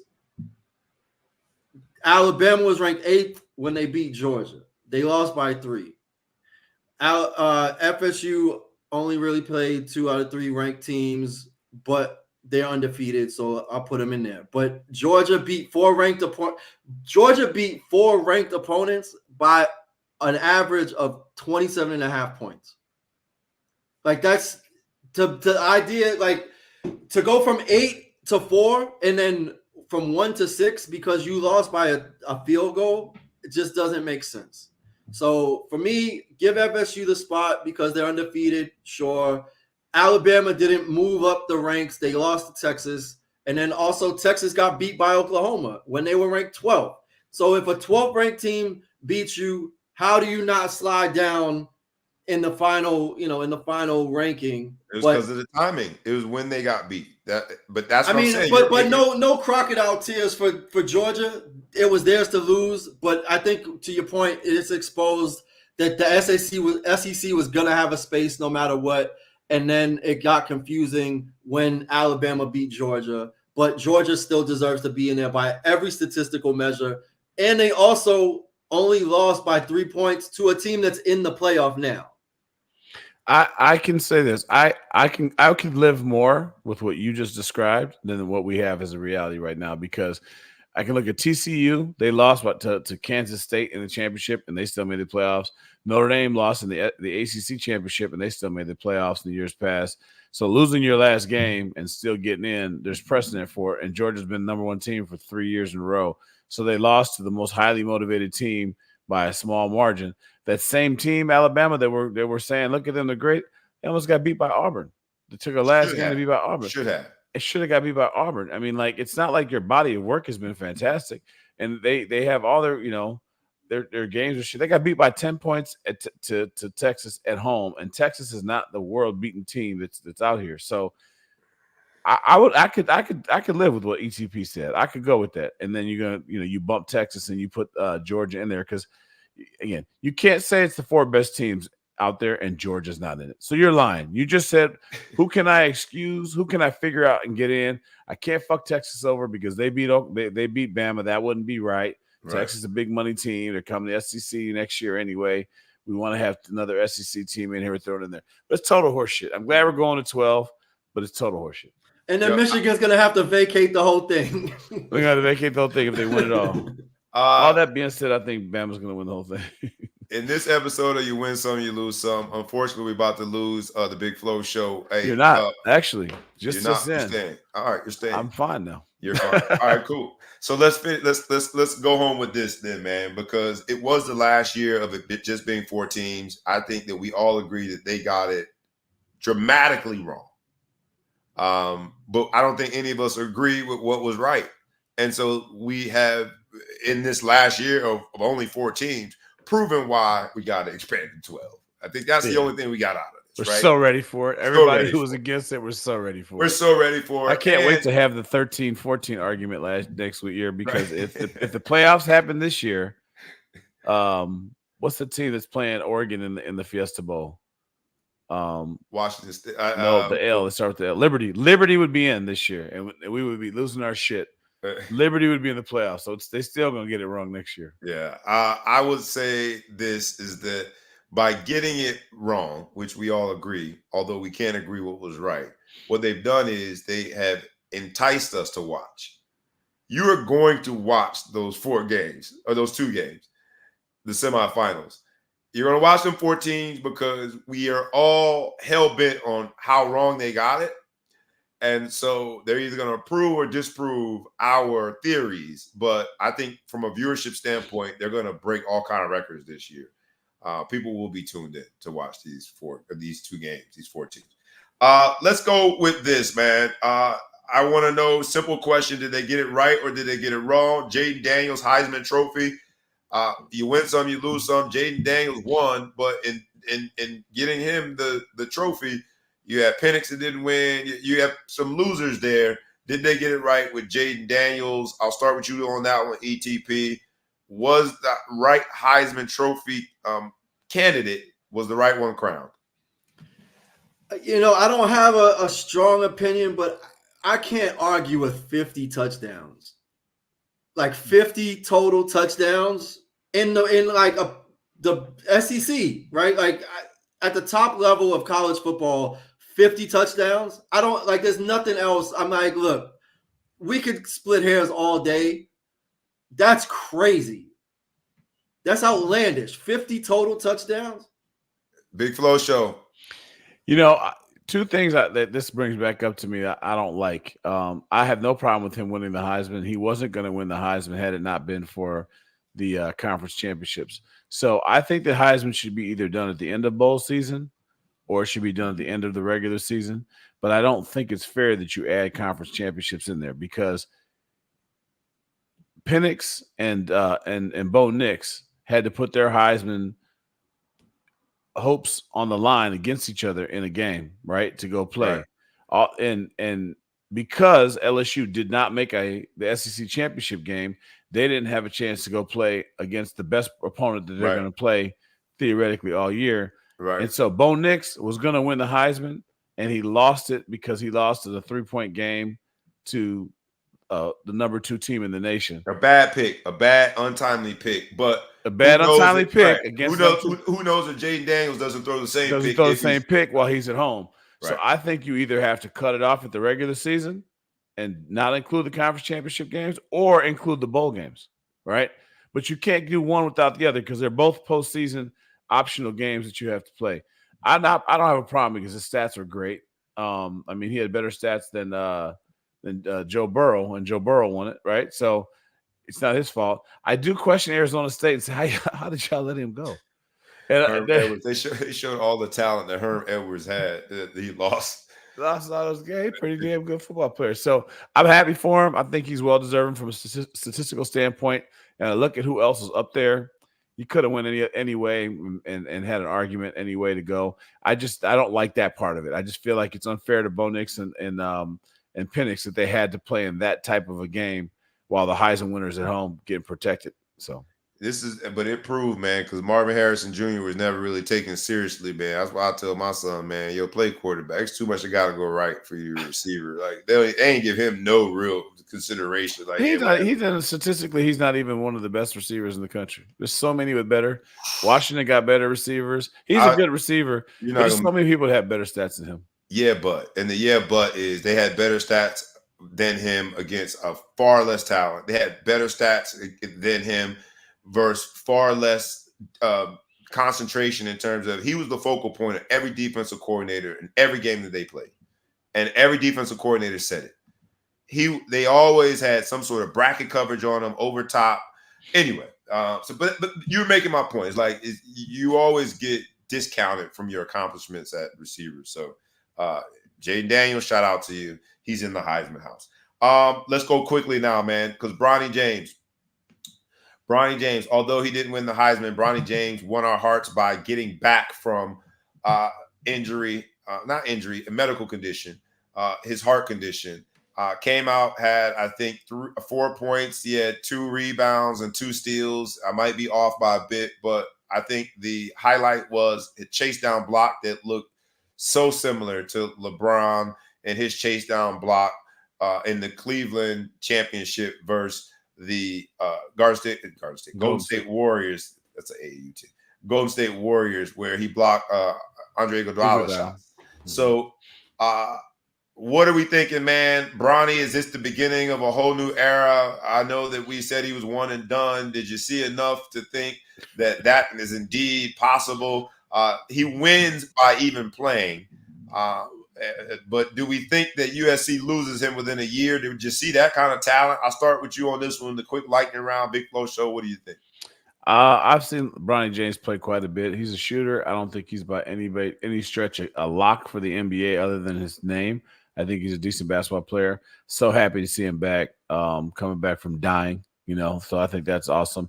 I'm going to celebrate that and leave it at that. But I don't see one and done at all. But okay. Got it. ETP, what do you say, man? Was it enough for you to be like, yeah, I'm all in. I'm buying Bronny James stock. He's going to be an NBA guy. I think the latest mock draft before he the health incident had him right around like 2021. So outside lottery, but still first round. Are you buying that? I mean, first, coming back from dying is definitely awesome. But yeah, I think it's in the Bible. Yeah, I think it's the King James version. I think that ultimately, we've got a situation where he's not even starting. Like, let's start there. So I hope that he commits himself to, if he wants to play pro, and he obviously that sounds like everybody's plan, that he's going to have to continue to develop and continue to focus. He's not at a point right now. It's interesting because I remember years ago they were talking about his favorite player was Russell Westbrook. And I see a lot of Westbrook in his style of play. I mean, obviously we haven't seen much, but just the way that, his tenacity kind of has that Westbrook element to it.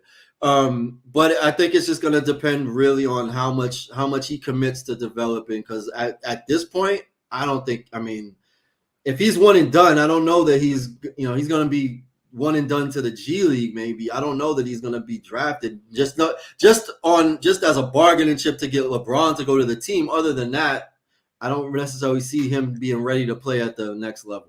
If that's the case, and he's making so much damn money. The tickets for that game went up to 17 grand.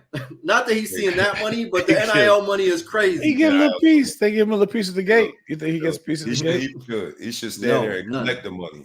You take 3, I'm gonna take 8, whatever the amount is. But I'll say this, man. It was not only great to see him and see someone that had recovered from such a scary health issue, right? Because as dads, we can appreciate just how sensitive that is to know that your son is going through something like that. But in addition to that, it was also great to see LeBron James in attendance. I talked about his decision to do the unthinkable and hire a team of friends to operate his business operations. I also want to take my hat off to him as a dad because he made sure that he was in attendance for that game. And to see him celebrating the 3-pointer. Everybody knows I'm self-proclaimed LeBron hater ever since he left the Heat. But I'm also willing to celebrate a man that I think does it the right way. If there is a situation where he's one and done and he goes to the G League, we can rest assured there will be a new G League team in Akron, Ohio, and it'll be owned by LeBron because he's doing everything right for his son. And it's just, it's really cool to see. I think sometimes as people in position, we hesitate to do things for our own kids for fear of being considered biased, right? The whole concept of daddy ball in sports is frowned upon, but there's a flip side of it. One of our coaches has owned it. It's like, yeah, it's daddy ball. And Coach Prime is putting his sons in position to succeed. And I love what LeBron is doing for Bronny James. I am a fan and I'm rooting for him because in this episode of You Win Some, You Lose Some, when it comes to that, you always win when you put your kids in position to win. So shout out for them, to them. Because we're on the topic, we got to talk about quickly the Lakers, the winner of the first in-season tournament. They celebrated. They took some ridicule. People compared it to MJ and said MJ would not have been popping champagne with goggles on if he won essentially AAU tournament within the season because he would have been focused on winning the ultimate championship. But there were people with 10-day contracts. Some of these players, these fringe players that said before the game, LeBron told them, I got y'all. And they talked about how they are going to use the money, that financial windfall that they got by winning. And again, man, I don't know what's in the water today, but it felt like a celebratory moment to say you got a guy, a mega star, who's still at the top of his game at 39 years old, or going to be 39, whatever he is, in his 20th year. And he is humble enough. He is practical enough to understand how this can help other people. Shout out to LeBron, man. Shout out to LeBron. Man, he's a champ. He's a champ. Nobody. How many? Stop that! It's an AAU tournament now. So how many AAU championships does Jordan have? He ain't played no AAU. No AAU, man. So I can't even give him credit, Rock. You going too far. Now you won't get it recognized. Look, man, y'all mad because he was drinking a little champagne. That wasn't even Moet. That was Cooks. Yeah, a little something. He just celebrated a little bit. Man. Do we think that the NBA, you win some, you lose some? Do they win by creating this new thing, this in-season tournament? You think they won? Yeah. I never watched basketball until after Super Bowl. I don't care, and I really don't pay attention to whatever. So now they have 3 sections. They got the postseason, the whatever mid-season tournament, then before the All-Star break, after All-Star break, then playoffs.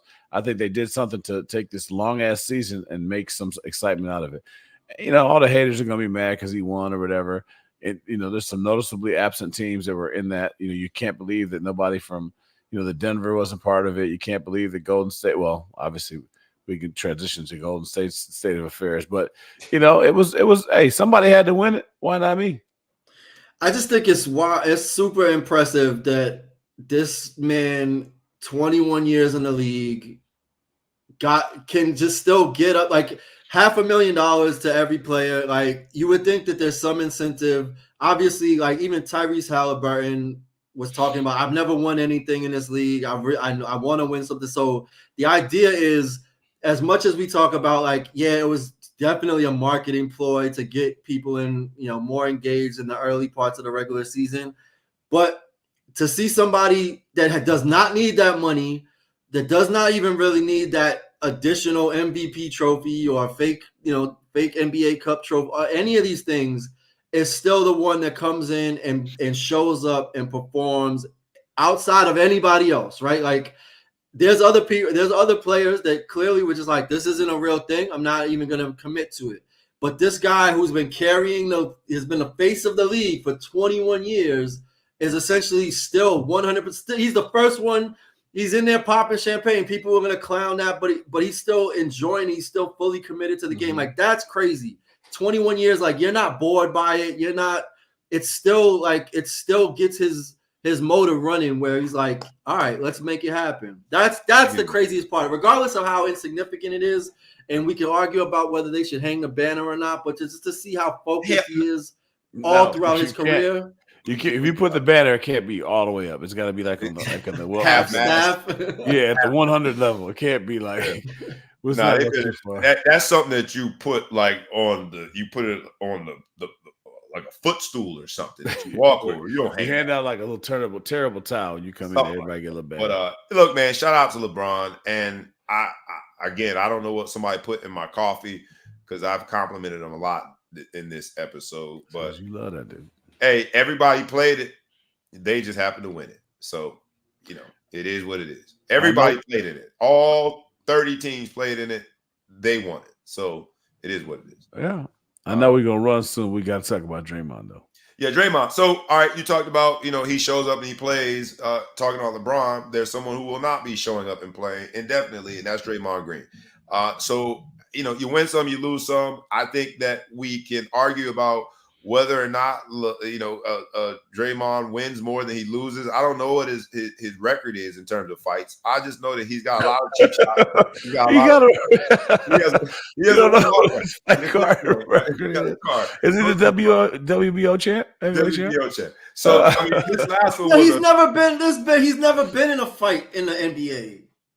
That was never been a fight. Cheap shots then. Him hitting, stomping, kicking, all of these things. Don't forget taps out. Choking. None of it was a fight. Look, in the same year, we ain't even 30 games in yet. In the same season that this man choked a man out, he then does a 360. Same month. It was like in the same 2 weeks. Same month.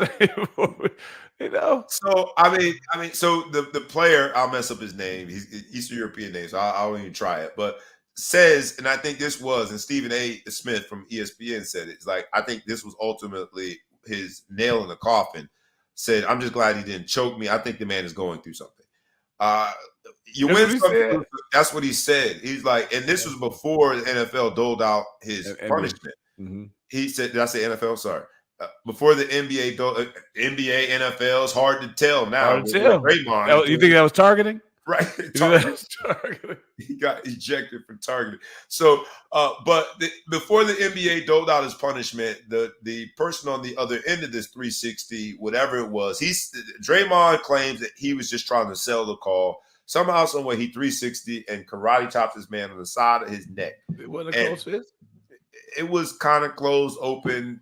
The details always get murky with Draymond. Like, did he really kick a man in his groin or not? Did he really choke somebody out, or was he separating them? The details get murky with him, but I want to say in all seriousness, because when the victim there, and I will say victim, you're just trying to defend a man, all of a sudden you're getting hit upside your neck. The victim there said he thinks that he's going through something. And I think the NBA had to respond to that. And I'll just ask you guys, does it seem like we are watching the demise of someone that is going through something? The challenge of being on top and being invincible and then slipping fast, because this team has done that over the years. The challenge, although Klay Thompson was hot last night, the challenge of watching this invincible group deal with its mortality and its invincibility, maybe that wears on you, but most times when that happens, you go through the history of NBA, you don't have to worry about these type of antics. And so are we seeing someone going through something? I'll go to you first on that one, ETP. We make light of it, but at the same time, again, my Freudian slip calling it NFL while it was NBA doling out the punishment. It seems like CTE moments happening right in front of us. What say you, ETP? I mean, yeah, he's going through something. He's going through the ability to continue to do these things that he's been doing for his entire career with minimal consequences. He has committed like 4 felonies in a Golden State Warriors uniform. Like, and I'm not even exaggerating. Like, I'm not even making a joke about it. He has assaulted people in practice, on the court, you stomped on somebody's chest and you jumped off it in the playoffs. You kick people in the nuts. You're grabbing people out of the air when they're going up for a basket. We're talking about now, like, oh my God, now all of a sudden Draymond Green needs help. No, Draymond Green needs consequences. That's all that's different about what's happening now. He went literally the same month. You choke somebody out, or you choke somebody for 10 seconds. You just choked him. You just choked him. He's like still probably has some bruising. You serve 5 games, and then you come back and you tornado punch somebody for nothing. For nothing. At least when you choke the other dude, you could say, "I got." But now, something's wrong with Draymond. All of a sudden, fair. When you put it that way, ETP, I have to acknowledge that you're right. It's just there's more light and attention to it. So, do you think that the indefinite suspension was the right consequence? I'll pose it that way to you, Big Flow Show, because you win some, you lose some. I actually like it too. Just suspend him and don't tell him when. Just you're suspended until we decide. You know, my daughter recently really pissed me off, and I just grounded her. Just said, "Don't even talk to me. Don't even talk to me till December. This is in November. Don't ask about when you're off. You grounded until it stops bothering me as much. Right? And just you don't go out no more. This isn't what you do. And I think that's the way it needs to be with Draymond. Be suspended with no timeline. At least they should spend at least 2 weeks before they give a timeline. Just let it sit there. Just let them sit out there, and that's wonder because we just Jah Morant got suspended for acting like a fucking idiot, right? But he didn't break any laws, dude. The guy nothing was happening in the middle of this game. The guy wasn't fouling you. It wasn't like you were tied up. You got overhit. You just turned and stole on this dude. Do you think it even be possible that it is true what he said, that it was inadvertent? He was trying to sell the call, and in the midst of what call?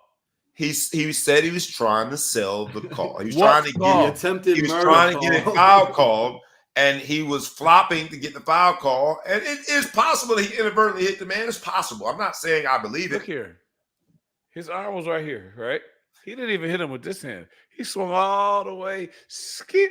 If you're that careless, I don't need you to be there. You know, we all play with football players that were careless and would blow your back up while they're trying to tackle somebody because they didn't have enough care in the world. Just if you're that careless that you are trying to get a foul call and you punch him in the face, you don't see it happening and you move your hand down. He hit him in the neck. Oh, you're a big Draymond guy. Yeah, I'm not. I'm just. You're a big Draymond guy. I'm sorry. I didn't realize. He's a defense attorney. I didn't realize you were a big Draymond guy. I'm not a Draymond guy. You take this team, light skin team, dark skin, real far, don't you? No. I'm not defending the indefensible. I am not. You just told me that it was technically the neck, and first you called it a karate chop. He stole on him, man. He hit dude. Dude went down. And for nothing, no provocation. If there was something where it's like, okay, they were into it, he's got a temper issue, nothing was happening. What foul he was trying to sell, the dude wasn't even fouling him. Nothing was happening. The guy was D'ing him up, not even tight. You know what's happening? So he was busy Draymonding. That's what. But this is the exact example when people talk about the NBA is soft now, like the NBA is super soft because Draymond Green can continue to do these things. And there's no enforcer that's like, dog, we're gonna shoot the fair one, and like one of us is not leaving here without lumps on their face. So one of my man, B-How, who would you? I'm gonna present this to you because I think it's gonna be the question before you ask yours. But B-How asked me, one of our guys who supports us, played at Notre Dame and for the Bears, amazing human being.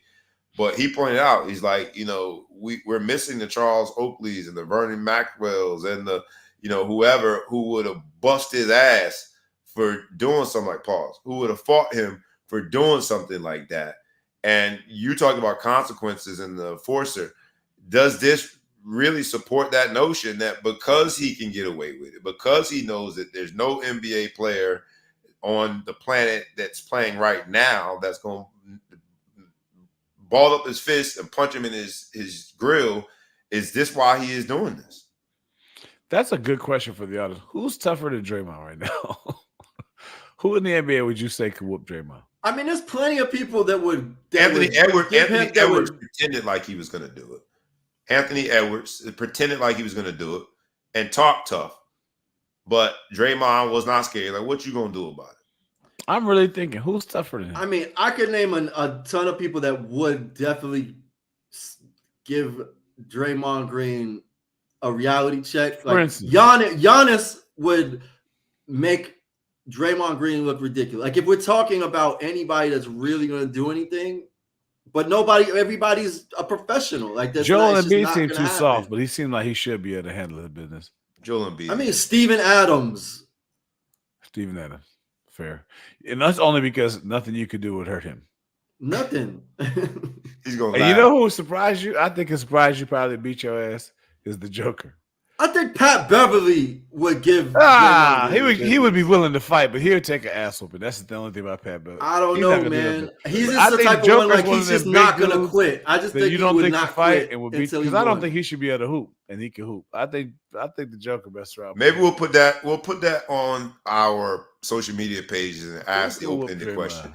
Who could, because they got this meme where Draymond is in the Debo flannel and they've taken the face off. So he is now this persona of Debo. But for anyone who is a Friday historian, we know that Debo ultimately got his ass kicked. There's a Craig out there waiting to whoop his ass. Is your boy still in the league? What's the dude that played for the Pelicans and then the Lakers? The dude from Kentucky can shoot a little bit. Cousins. Marcus Cousins is he still in the league? He's not in the league. I think Boogie Cousins could fuck with him. I think last two topics before we get out of here on this episode of You Win Some, You Lose Some. The first one is this: the Jah Morant trial. For the first time ever, a man had to show by way of Exhibit A how to check up, and he also was questioned about whether or not his jewelry was real or not, which he responded, "I'm a millionaire." And I'm not his counsel, but I would say, man, have the hubris in that might be detrimental to your trial because it just didn't come across. When you hear it and you see it, it's funny to us, but you got to remember there's a jury of peers that are going to make a decision or a fact finder, a judge that's going to make an ultimate decision. So hopefully what is he on trial for? For whooping the kid's ass. Oh, the kid. This is a civil trial. And he's being sued for whatever altercation ensued. And the whole check ball thing was, I wasn't there and I haven't read the transcript. What I think happened is the kid is playing basketball with him. They go to check the ball. The kid's a little aggressive with the check ball, maybe throws it at him. And Jah Morant does the opposite of what the whole NBA has done in responding to Draymond Green. He responds, well, I'm about to hit you with these hands. The kid was not underage. It turns out he lied. I think he was 18 at the time, but it's just a bad look. And, when you do something like that, you expose yourself to someone getting their hand deep in your pockets. But we shall see how that plays out. Jah Morant, I think, is back very soon. I think he's down to less than 5 games until he returns to the civil trial is not the time to say I'm a millionaire. I'm a millionaire, right? That's not what I would say. Yeah, and the attorney's like, oh, okay, fair then, because I'm sure she knows that favors her in the transcript, and she'll say it in closing argument. He's a millionaire, so let's get some of this bread. But the other thing is Giannis. I know y'all said Giannis would be a good fight for Draymond Green, but he fought for a ball after scoring 64 points against Indiana Pacers. Indiana Pacers tried to give the game ball to a young man, not a kid, who scored his first ever NBA point. Giannis wanted it to give to his mom for scoring his highest point total ever at 64 points. Who was right and who was wrong? Because you win some, you lose some. Were the Pacers right in ceremoniously trying to give that game ball to a young man in his first point?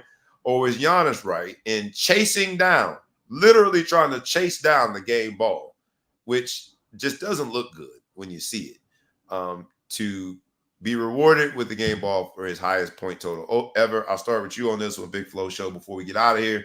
Who was right? Who was wrong? Giannis was right. They're super. The only thing wrong is he should have sent somebody else to chase him. But it was super petty for them to take that ball and say, we're going to take this game ball in a game that we lost. The dude scored his highest point total ever. We're going to give it to a guy who got his first NBA bucket. Nobody cares. He got his first bucket.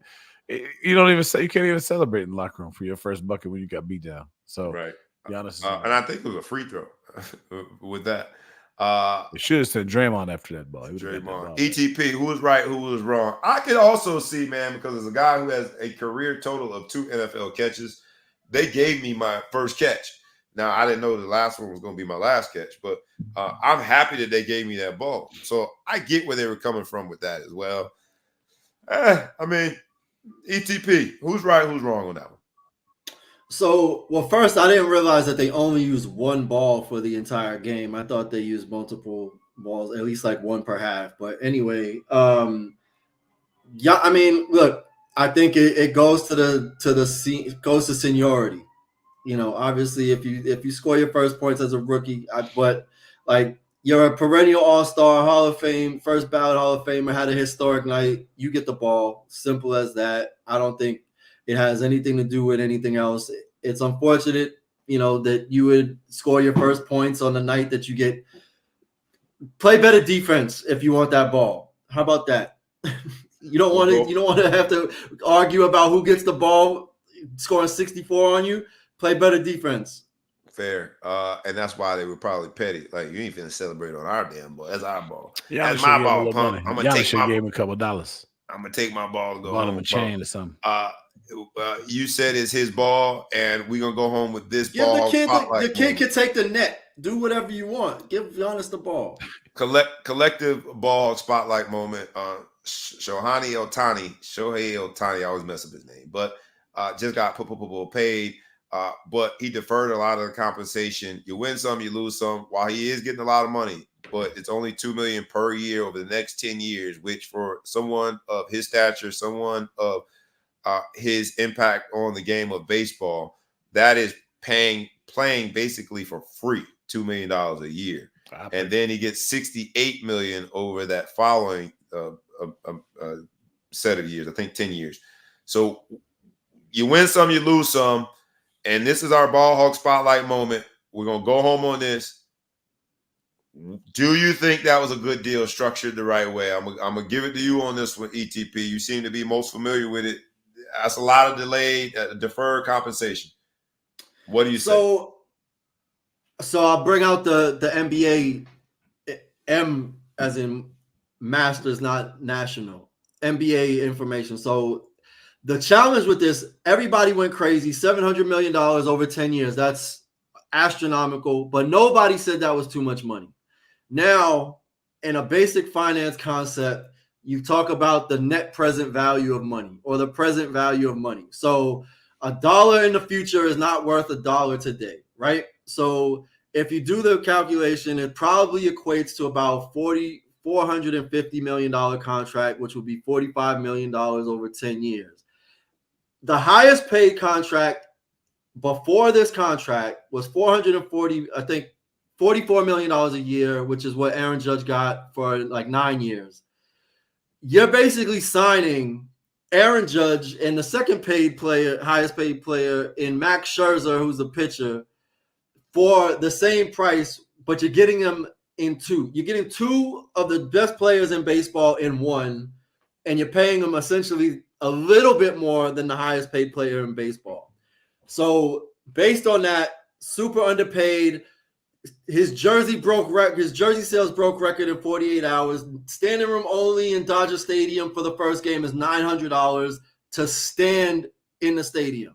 The amount of money he's going to make for this team, he took a smaller deal, and essentially the Dodgers and Guggenheim Partners, who owns the Dodgers, is going to make more money. He literally is going to be playing for free for them. They're paying him with the dividends that they're going to get investing the money over the next 10 years of that $68 million. So they got the biggest free agent signing in the history of Major League Baseball. And ultimately, because they deferred the payment, the team's never really even going to pay out of pocket. They're going to use whatever they invested that $68 million in to pay him in 10 years.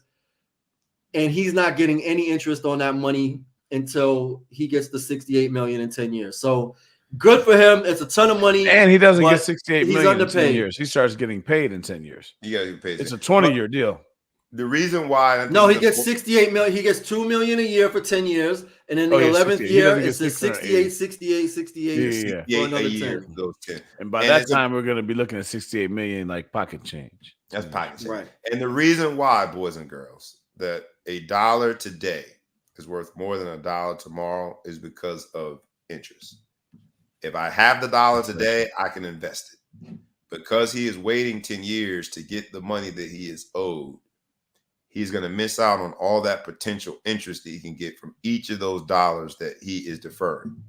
Right. Because the franchise is keeping the money, they're going to invest it and pay him with the interest that they make off those investments in the 10 years. So thank you for giving us that rundown. In an odd way, it's dangerously similar. The reason he can do that is because he's going to make so much money in endorsement dollars that he feels as though he could do something that was franchise friendly because he's technically not going to miss out on the money. And it's dangerously similar to what we were talking about with the log jam of players like Caleb Williams, Marvin Harrison Jr. If they can make the money that they would have made in the NFL, but just have a different source to pay it, in this case, it'd be NIL dollars versus the NFL. They can still take full advantage of having that income, the revenue stream, investing the money, and delay the compensation that they'll ultimately get by being in the NFL. Shohei Ohtani, this contract will be a case study in sports business classes from here to wherever. But that is why Ball Hog Sports Talk is where you need to get your sports, because it's where sports, business, and entertainment collide. It's where businessmen get together to discuss sports in an entertaining fashion. Today's episode was you win some, you lose some. We do it one way and one way only, rough, rugged, and raw. I started by talking about the kids and losing that game. I'll end there and just say this. In life, you are going to lose. It's inevitable. What you do after that loss, just like the young people that I was so fortunate and blessed to lead this year, I challenge each and every one of you the same way. What you do in that loss dictates who you are, dictates ultimately your outcome, and it dictates how other people take full advantage of your loss as their lesson, because they are watching. The next generation is watching. So look at your losses as lessons. Move forward, because you win some and you lose some. Today's episode was amazing because we had the whole crew in the building. Today's episode was amazing because we had so many people that were involved and engaged. Today's episode was amazing because that's the only way we know how to do it. It's the Ball Hog Sports Talk with Sports Business Entertainment Collide. We had the Big Flow Show in the building. We had ETP in the building. I'm your boy, B. Brown, ESQ, a.k.a. the Ball Hog, a.k.a. the Mouth of the South, a.k.a. Mr. Excessive Celebration, a.k.a. Breezy. This has been our show with passion. This has been our show with everything we give you, rough, rugged, and raw.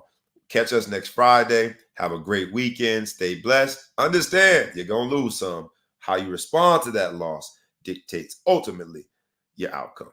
With that, we is out. Peace.